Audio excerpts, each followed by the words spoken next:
Thank you, President Dugan, for the fabulous introduction.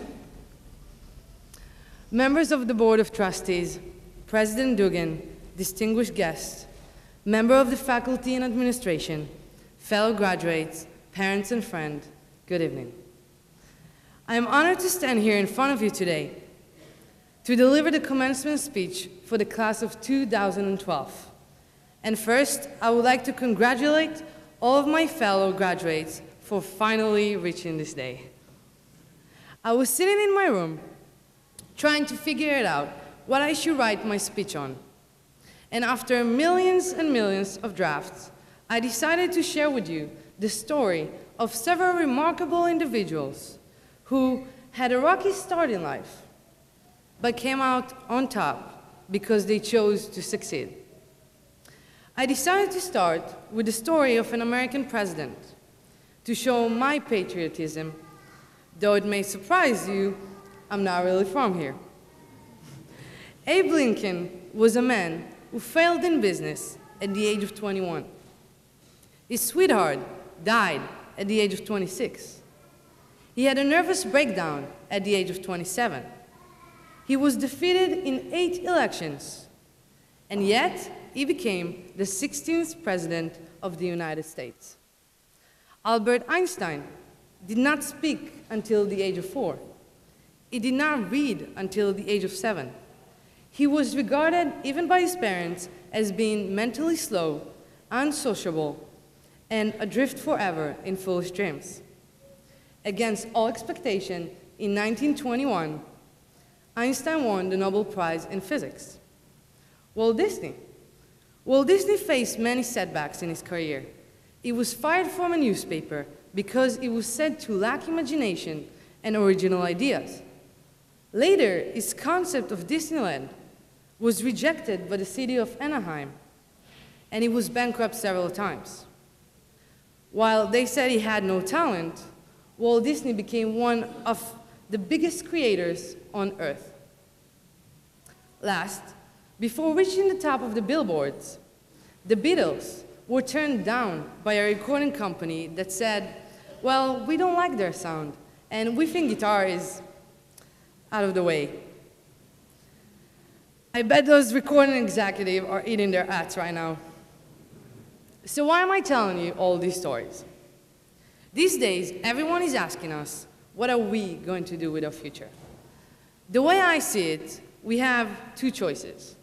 We can choose to survive only to get by, or we can choose to succeed.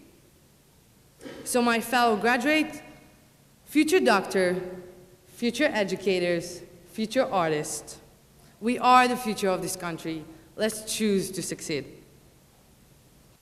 Now, I know this is not the Oscars, but there are some people here today that we should all thank. So first, I would like to thank St. Francis College, and please give it a round of applause.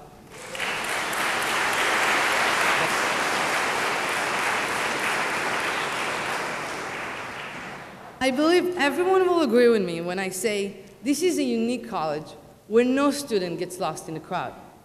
This college is about people, equal opportunity, and humanity.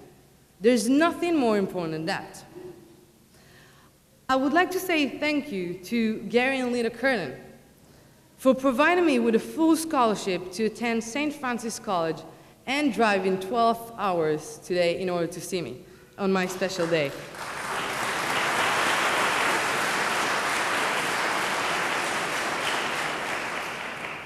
I mean it when I say it. I would not be standing here in front of you today if you hadn't given me the gift of education. My journey here was quite remarkable. As President Dugan mentioned, I came to St. Francis 18 days after finishing my military service. Totally in shock, barely spoke English, and one woman took me under her wing. She went well above and beyond to help me adjust. So, Dean Howell, thank you for everything.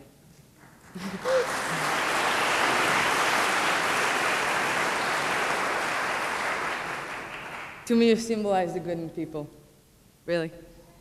I then began working at the Student Activities Office under the guidance and support of Ruben Gonzalez. Ruben first Thank you for opening the door for me. Second, thank you for being like a friend and a parent rather than a boss.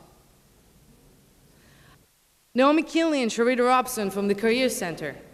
You give your heart and soul to the student every day, and I'm here today to say we appreciate that. During the past 2 years, I had the pleasure of working as an intern at an extraordinary company called National Grid. I would like to take this opportunity to thank National Grid family as a whole, and especially Francine, Maria, Mark, Terrence, Jeanette, Sonia, Cindy, and Lorraine, for being my mentors and supporting me in each part of my journey. I want to thank the Economic and Management departments and all the professors of St. Francis College for sharing us with your knowledge, guiding us throughout the years, and being patient. We know you need it. I want to thank all of my friends for coming to support me today on my special day. I love each one of you. Last but not least, I want to thank my family. And I'm sure you can all agree with me that the people who deserve the most gratitude are our parents and our families. Mom and Dad, I'm lucky to have you as my parents. Thank you for being there every step of the way. You gave me wings and made me fly, and I simply adore you. I would like to sign off with some words of wisdom. I may not have written them, but I certainly live by them. Work like you don't need the money. Love like you've never been hurt. Dance like no one is watching. Happiness is a journey, not a destination. Fellow graduate, I encourage each one of you to pursue your dream and do it with passion. Thank you.